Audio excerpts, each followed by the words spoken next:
Bé, tocarà muntar el Belén, ja que estem en uns Nadals tan estranys, almenys muntem el Belén. Vamos a ver. El pastor du la olleta.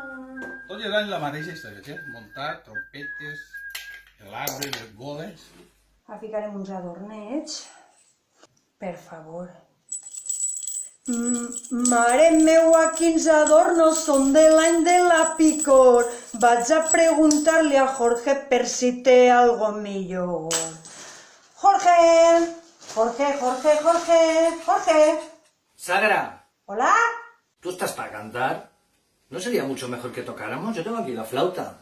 Jo crec que el millor seria que traguérem els instruments i que férem allò que millor se'ns dona, tocar una nadaleta. Què penseu tots vosaltres? Va, sí, toquem algo. Venga, va, pues vamos a tocar. Vale, va, anem. Vale, va, vinga. Jo el monto en 2 segons.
A veure si mos donen l'aguinaldo.